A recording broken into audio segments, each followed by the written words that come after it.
Evening all, and thank you very much for coming along this evening and staying for my presentation. The presentation is a real mixed bag of high resolution images from your collection at the national at our National War Museum here in Canberra, for those that aren't aware of the War Memorial. And I've just put up here as a screen to hold it. This is some World War II Japanese propaganda from a magazine which I've got. And it depicts, and it was printed in 1943, and it depicts the Japanese victory over Darwin in mid 1943 with a combined Japanese Army and Navy raid on Darwin, which actually did happen, which is really rare because most of the attacks on Darwin were naval aircraft, not army. In the actual real battle was Ki-49 Helens bombers coming in, as well as low-level Lily Ki-48 Lilies, and they were attacked by Spitfire Mark 8s of the RAAF, and maybe Spitfires actually. Spitfires would have been. So yeah, and they've got it depicted here, a burning Spitfire, and looks like a Mark 1 or something over Kent, really, but they've confused it by a couple of years. But that's just an example of some of the propaganda and that which is around, and which I've given talks about here and overseas on their propaganda and Australia. It's one of my personal and professional interests. Onto this discussion, a little bit of this and a little bit of that. That's the way I described it to the president of the club when he said, "Hey Garth, can you help out?" And I said, "Yeah, happily throw together some photos," because I'm known for talking a lot and being a bit passionate. And it's by me, Garth. I'm a club member for at least 20 years and serving soldier still as a reservist with the Army History Unit. I'm a curator in the Army now. After 2015, I left the infantry, and I used my museum qualifications and time at the War Memorial to help with the Army, and I help at the Duntroon Museum. And I'm a curator of weapons and uniforms and badges and everything like that at the War Memorial, as well as Indigenous objects. And I'm a proud dad. And I've got the boy here as well with his Uncle Aaron hanging out. So presentation scope, looking at a selection of high resolution images from the War Memorial collection. It's just basically to have a look at them and discuss them. If you want to throw your hands up and have a talk about if you know anything more about it, which is, I'm not surprised. We've got a lot of experts in the room. Just looking at wear and tear and markings and other little bits and pieces. It's a pretty flex talk, and it's a mixed bag. I wanted to chuck in our stuff and the enemy's stuff, and of course naval and air force and army, and a bit of uniforms and a bit of tanks and stuff for the armoured modelers here. It should go for 30 minutes. That means about 30 seconds per slide, I think. I don't know, but it may go a bit longer. And of course, questions and so forth, and also complaints at the end of it if you need it. Let's begin, shall we? This is dedicated to a friend of mine at the memorial called Robin G. He was a black-hander in Vietnam, and this is a photo of him taken by an official photographer in Vietnam. And he was told to basically look like you're doing something for the PR photo, and that's him in the aircraft there. He is responsible for the UH-1B that's on display at the War Memorial, and that he literally worked on that airframe in Vietnam. He, when they had time off, he used to volunteer at the orphanages in Baria, and there's photos of him here with the kids, and he was that sort of bloke working on the MedCap. And this is him getting an award from our former assistant director, and he passed away suddenly in 2013. And he was always up for a conversation and talk, and I made him a model of his 1019 and that, and yeah, he was a really top bloke. He was responsible for the Caloundra, Queensland UH-1B. He had that painted, and you'll see his name as a tribute on the bottom of that aircraft, on the stand, by the way. He was a subject matter expert on all his aircraft, and he worked on a George. This is one of his photos from the collection, and it's of the Iroquois we have on display. And so when we restored that aircraft, we had him do this for us. So he's awesome for it. And there's a little, and you'll see it on the aircraft, there's a cherry on the door, on the starboard right side door of the Iroquois on display. This is again 1019 at the front, and as well as other aircraft 1024, which later crashed, and they've got bits and pieces of it as well. And 1024 is now in the SASR Museum in Western Australia. There's some more aircraft he took photos of details. This is of one of his mates, who was a door gunner, Dennis Olsen. And in particular, you'll notice how it's got quite a bit of wear on that handle, showing the natural sort of aluminium finish. And he said that they used to use American olive drab paint just to spray over bits and pieces and stuff. And you can see it, the patches all over the aircraft. It's not a uniform finish.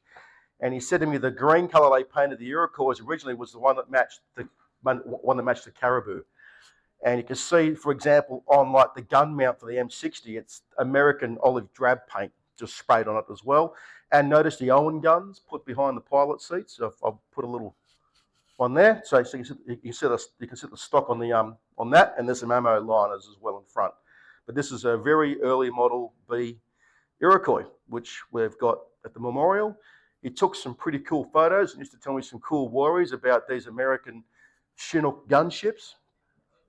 Birth control was this one here, and the next photo will show you the nose art of that. But these things are crazy, so much firepower in them and on them. And I didn't add them in this talk, but he also has photos in the collection of where two of them crashed on the runway there. They had a rotor clash, and they didn't blow up, which is what they were worried about because it was 50 metres from the Australian flight line. That's the right side of that aircraft. There it's showing you the 40mm grenade launcher on the nose and a 50 cal out the right side door there, and rockets a go-go all over it.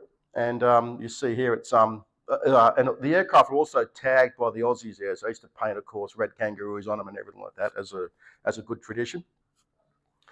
To reflect the senior service, I'll show some photos from a really cool collection that I like, which is on a bunch of our servicemen who served with the EMUs, the Experimental Military Unit in Vietnam.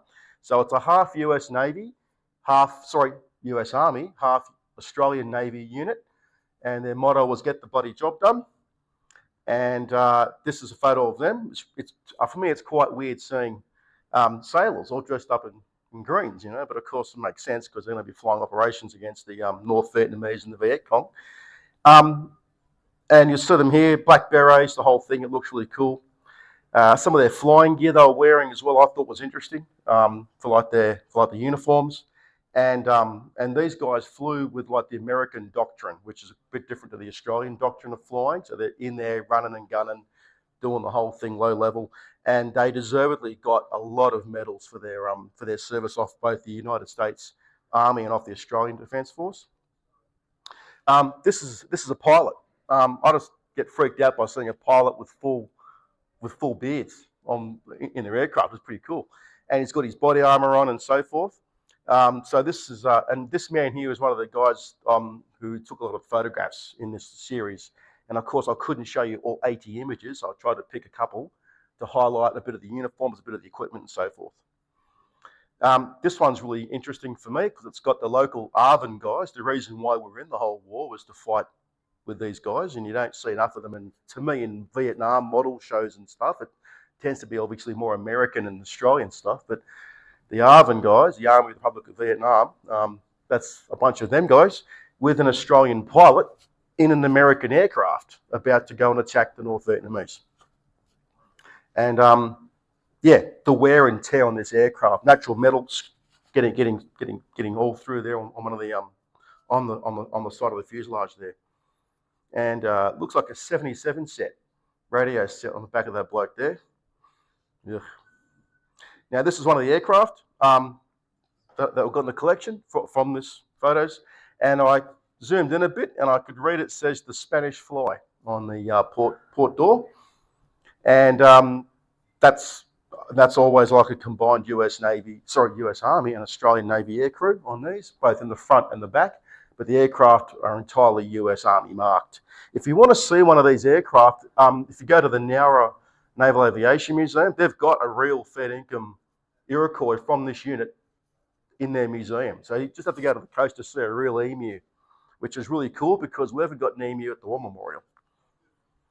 Another view of like an aircraft. I think it'd be cool to see a decal set of these guys. You know, something different in shows and stuff. Of the 135th Assault Helicopter Company, AHC, and that's a bunch of US troops being inserted. This series of photos also includes interior shots, so it's good for those detailers. Gives you the fair income look of the of like the dials and so forth, instrumentation. In the photos, it covers both left and right sides of the cockpit, but I just did the one here for brevity. And now I go to another naval unit, which is our like demolition divers and stuff, which is pretty cool, like the combat divers. And again, when I saw these photos a couple of years back, I was like, they look really cool. Like they got American Erdl camouflage uniforms on Australian Navy guys, and they've got American Jeeps marked up with Australian markings. And one guy with Tiger Stripe. Thanks, Freddie. At the back, well, you're right there, yeah. So there's a mixture of camouflages, and this is really cool. Ordnance disposal guys. And this is a photo of them doing their job. And I can't imagine hanging out so close to an M79 with a live HE gold top just sitting half out the muzzle there. And I'm not an engineer, but I think that's det cord. Anyone know if that's det cord? I'm going to guess that's demolition cord. It is. Thank you, Nigel. So that's real. So they're going to actually probably blow that up, Nigel. They're going to just wire it and just. Wow. So they're going to just blow the whole thing up. There you go. So yeah. So and I discovered a few nights ago when I put this into the presentation that the image is back to front on our website. So I've requested the photos people reverse it, because in the photo I noticed two men were wearing their ring on the right hand, and then I zoomed in on the blue Australia on the uniform and it was back to front. So that happens sometimes, because just like most of these photos are the old, what are those ones they put in the machine which goes in a circle? Slides. It's a slide. Thank you. I feel like a Gen X cares, but a slide. And as you know, back in the day, they used to often go back to front or upside down and that. And when they scan these, the photos team, they've obviously put it in back to front. So that's what I think they've done. But I've like put a request in to have this image P1139 whatever turned around like I have for you guys here. These pibbers are cool, all right? Like I think Apocalypse Now and those like Tamiya 35 dioramas you see of the pibber kits and stuff, and it's pretty cool. So this one here, they've got on the deck many large cratering charges and a number 8 hose charges are laid out, and US Navy and South Vietnamese crew members are on the deck. CDT-3 routinely took part in the removal of river obstacles and mines and booby traps left by the Viet Cong divers. And I noticed as well on the barrels of the 50 cals, one's green and one's red. Now, I don't know if that's port or starboard. I don't know, but I know that maybe Navy people here or people that do that stuff. But I noticed the right barrel on both of them have got the muzzle painted out. So that's a detail. I went, oh. Go ahead, Freddie. I was going to say, it's probably because they're set up to feed from either side, and so the armors don't get confused. Yeah, you're right. Actually, yeah, like have 50 cals put together, you have to get the like the receiver and that. Yeah, that makes sense to me. Yeah. Sorry. Blank firing attachment. I wouldn't want to have that in country in the Vietnam, but I don't know. That's an idea. Yeah, don't know. That's something I thought was a really cool detail. Another image of a pibber being used by the CDT-3 guys up at a place called Hoi An, and they've got a US Navy advisor in the back there. And the M60 machine gun, that receiver is quite worn looking. Well, I don't know how to describe that, but it looks like it's had like quite a bit of use. And I don't know what the weapon system is at the front there, front left. Anyway, a grenade launcher of some form. A Mark 18 hand crank grenade launcher.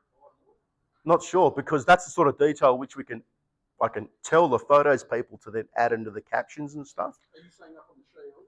Oh, no, the one at the front right, Mario. It looks like it's almost like a spigot mortar, but I don't know what it is, that one. In this series of photos as well, you've got landing ship tanks, and you've got American Navy vehicles being seconded by the Aussie Navy, and they've even got speedboats as well to zip around and check for divers and check for mines and IEDs and so forth. And I zoomed in on the photo, and it's a Dodge Power Wagon, US Navy, and it's a number. And on the front there it says RAN Clearance Diving Team EOD. I don't know if that model comes, that actual vehicle's a kit, but that's like an idea to have an Aussie US Navy combo. And now for something completely different. I love it now. For some of the armour people here, this is at Tobruk when the Aussies and the Brits and the Poles and the Czechs broke out and had the Kiwis come to their rescue. There was a big battle, and Rommel cut through these panzers at it, and they failed. Interesting, I thought all the crew hatches are open. Looks like a pretty catastrophic hit.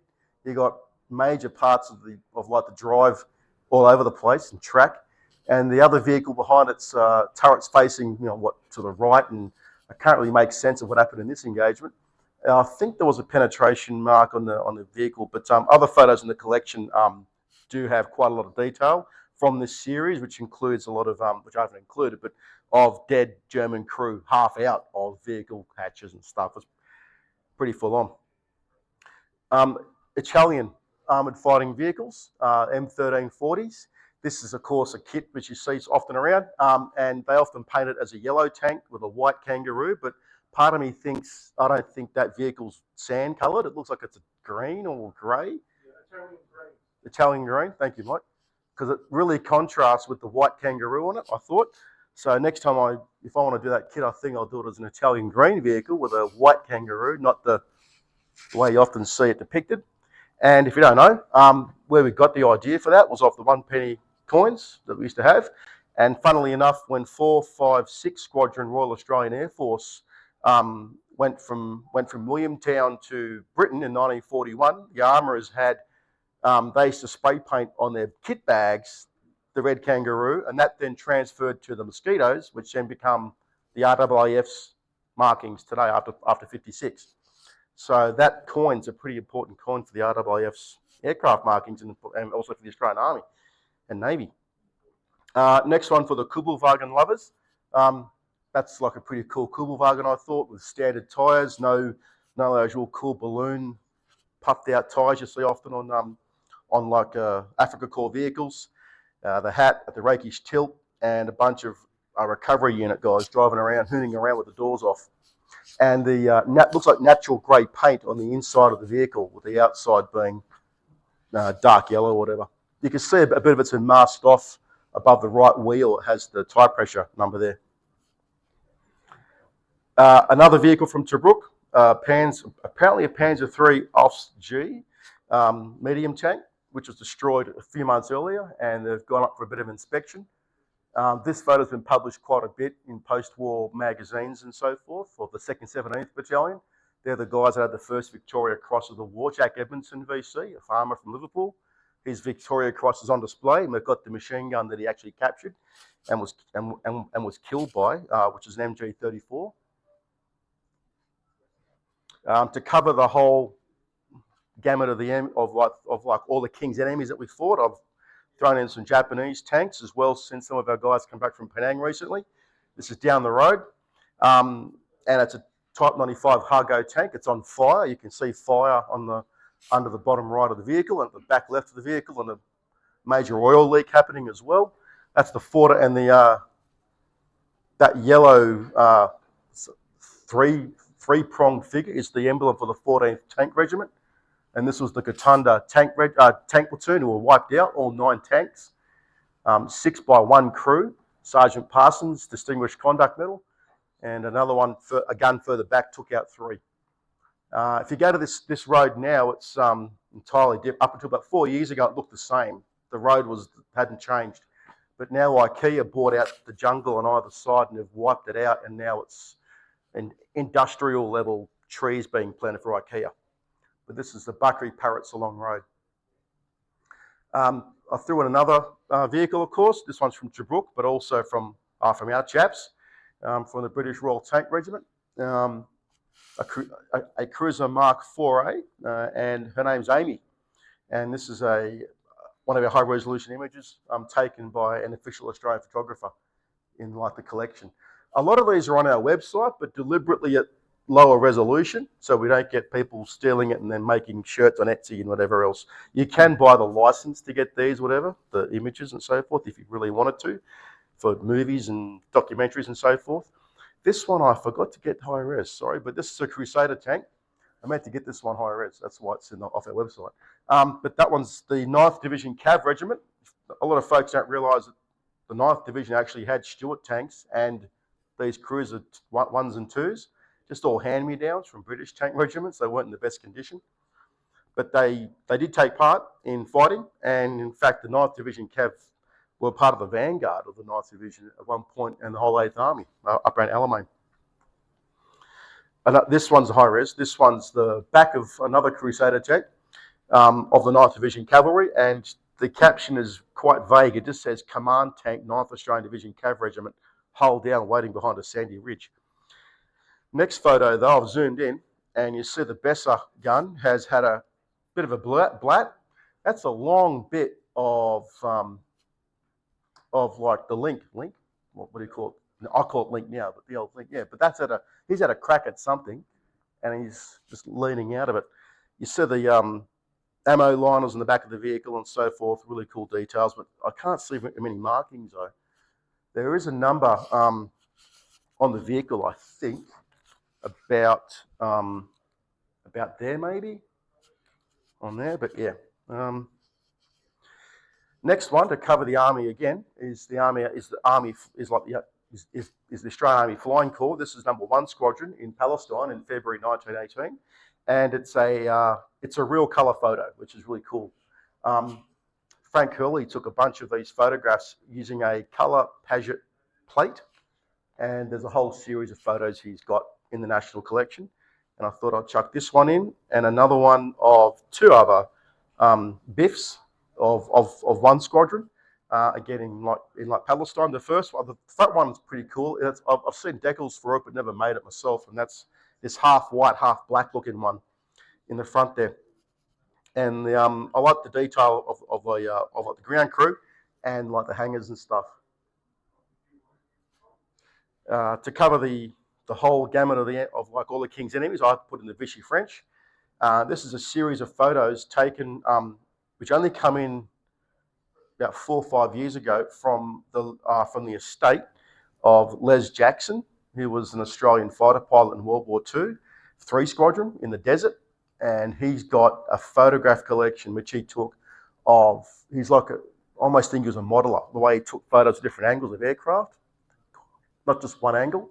But this is something I think is pretty cool. Vichy French, a Patez aircraft here, and sadly he was later killed in New Guinea in his Kitty Hawk, and he's buried at Bamana Cemetery. He was killed on 28th of April 1942. And Jackson International Airport at Port Moresby is named after this man who took these photos. Isn't it? Oh, John, old John Jackson. Yes, another fighter pilot. A Block MB-200 French bomber. I think that's pretty cool. I think Heller made this as a kit. I remember seeing it in the shops years ago when I was a kid, but I never got it. But now I want to get it. It's that ugly. It looks like a caravan with wings just flying around, you know. But they used them, and again, a enemy aircraft of like the Australian against us Aussies. And I then go to Spitfire. You can't have a talk without Spitfires to get Spitfire Mafia guys. This is a 453 Squadron RAAF Spitfire at Sussex in April 45, and I've taken the photo, put upside down to zoom in on whatever the markings are on the prop. But I can see mate and jet and oil OK and run up written on that propeller blade. And 453 Squadron were the only Australian unit to be on the ground in the Normandy campaign. They're on the ground in forward airfields. So that's something which is really cool for our Air Force, is that 453 Squadron, who got wiped out in Malaya and Singapore in 1942, got reformed and become a Spitfire unit. DK Decals, I think it's DK Decals, they do a series on 453 aircraft, and they're really cool. I've seen, it's a long list of Spitties they do. If I've got a Spit, you've got to put a Mosquito in. I like Mozzies. And I thought the wear and tear on this propeller blades looked pretty cool. And the Southeast Asia Command guys don't get enough love in my books. And at some point in the next couple of years, the memorial after the Anzac Hall gets finished, which I'm working on, we're going to be redoing the Second World War gallery and other galleries to then reflect more of this sort of stuff, which is now in the collection. But mosquitoes and a pet dog.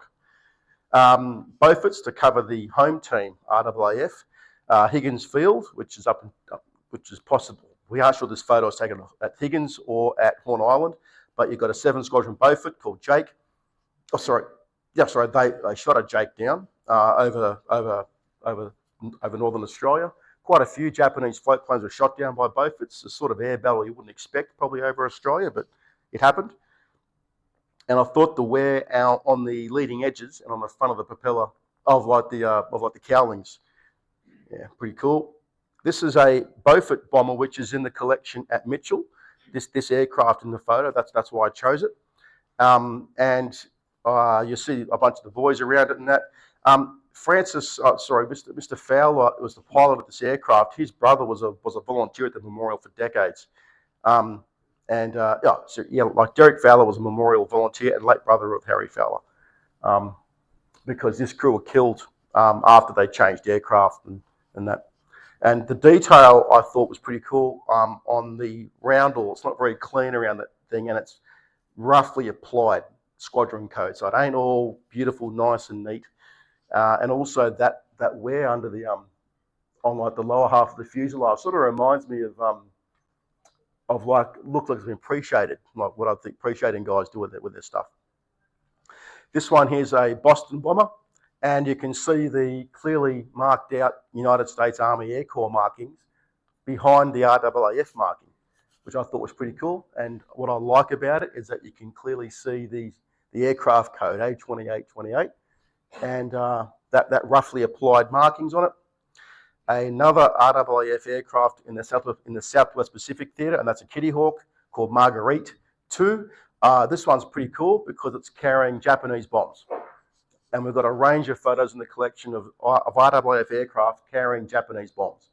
I thought it was a joke, but I remember asking an armourer of 78 Squadron years ago why, and he said at one point they ran out of bombs, so they actually went to the bomb dump and somehow jury-rigged Japanese bombs onto aircraft. Can't imagine that happening these days. Yeah, mate? How did that work? Did they just happen to somehow have similar bomb books, or? I'm not sure, mate, but when I've looked at Japanese bombs we've got in the collection at the War Memorial, they look very simple compared to the Aussie, to the US and British bombs that we were using in the war. Yeah. But the Japanese bombs on the aircraft.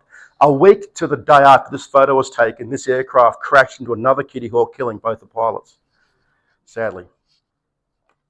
To show a bit of love to the ground crew, I thought I'd throw this photo in. It's 450 Squadron RAAF who flew Kitty Hawks, and then later on Mustangs at the end of the war. And they're in Sicily, and I don't know what colour that paint is, but it looks like it's black to me. But maybe it's just freshly applied paint. But they're painting over the sand-coloured camouflage. One of my photos team curators have described it as a dust colour camouflage. But yeah, they're painting over and around their aircraft, their like vehicle. Back during COVID, I did a talk from home for the club on RAAF vehicles in the collection, doing the same thing as talking to photos and stuff. And this photo wasn't in that series because there's always so much content. You could do one of these every month. A Beaufighter from 455 Squadron in July 1944, and of course the famous Aussie flags on the left side of the fuselage, and the invasion stripes, and the bombs. The next photo is another Beaufighter from the same period, but it's got a different version of the Aussie flag, as in it doesn't. This one looks to me hand painted. The next one looks like it's more masked. So that's just a little detail. I went, oh, it's different. And I am interested. I've not done a Beaufighter since an Airfix Beaufighter years ago, but looks like the dimpling on the nose and the muzzle blast wear. It looks pretty cool. I don't remember that being on my one, but yeah. And that was all brush painted with like Humbrol half-dried paints. My favourite theatre of the war is Malaya, Singapore, so I've got to chuck in my favourite RAAF aircraft, Buffalo. And this is number 21 and 453 Squadron, later on a Spitfire Squadron, at Sembawang, which is the north side of Singapore. They had a big parade to show both the squadrons off to make them look like they're part of the Fortress Singapore myth. You can see Mac Reed, he's the third aircraft in with his little snifter. Screenshot, what do you call it? Screenshot, zoomed in that one there. And there's one aircraft behind it with a boomerang, I can see. Interesting for the guys back from Penang, Butterworth, the aircraft at the front, TDV, that shot down 3 Japanese bombers over Penang on 12th of December 1941 with its wheels stuck down. So the plane's already freaking slow enough, but Doug Vanderfield couldn't get his wheels up, and he took out 3 Japanese bombers in that very front aircraft. They figured out after the war that we knocked out 2-1 in Buffaloes. There's a bit of, a lot of people call it a dog. It was a dog of a plane. But considering that these RAAF guys were half trained, 3/4 trained, up against some combat veteran Japanese Army and Navy aircrew, they actually did pretty good, being given an aircraft with second-hand engines fitted to the airframe by the Brewster Company. Of all the aircraft manufacturers in the United States in the war, guess which one did not live through the whole war? The Brewster Company. They got found out in 1943 for selling crap aircraft to the American government, to the Allies, and that company ceased to exist before the end of the war. Everyone else went through the roof. Consolidated, North American, Curtis. One company didn't. These guys. Sorry? I think it's pretty, yeah, for the Buffalo. Like, so if Buffalo down, they shot down 2 Japanese aircraft. Yeah. Jeff Fiskin, he was a Kiwi ace of the war. He flew Buffaloes early on, and the very first Japanese aircraft shot down over Singapore was by a New Zealand Maori pilot called Bert Whippety, later killed in his Spitfire over Europe in '44. So that's little funky things about this aircraft. They are actually shooting theatre uncrated and assembled before they were flown. So they didn't arrive with them, they got them in theatre. Correct, yeah. They were all up on Wirraways with like 21 Squadron and with the, yeah. But when you're down to literally using Tiger Moths to throw hand grenades at Japanese troops and Wirraways used as attack aircraft by Australian, New Zealand and British pilots, Y Squadron, RAF, flew Wirraways. This, again, I'm a nerd for this subject, but because I love it. This guy is a Buffalo pilot who shot down Japanese and survived, and then later on flies Spitfire Mark 8, Scrigmore, and I zoomed in on his photo because he's wearing American frog skin camouflage, which I think is pretty cool for a RAAFie, and he's got the famous 457 Shark on his Mae West. And I've looked at other photos in the collection, and there's a whole bunch of those guys in that unit wearing those. Pretty cool, and the wear and tear on the aircraft. But yeah, Scrigmore, pretty cool photo, I thought. So I thought I would end pretty much on that photo. Hope that you got something out of the presentation. A sincere thank to our club's management for letting me do this tonight, because I can talk underwater, and using like original images from your collection at the War Memorial. And I'm always happy to talk about this sort of stuff and that with this and other clubs I do, often for friends and family. This is 2 Squadron up in up at Hughes in like NT. I think it's pretty funny. There's about 3 different shades of olive drab and a natural metal finish, all on the flight line all at the same time. I don't know how that would look at a model show, whether we get complaints from someone, but that's a fact, dude. And yeah, that's it. Thank you very much, guys. Appreciate it.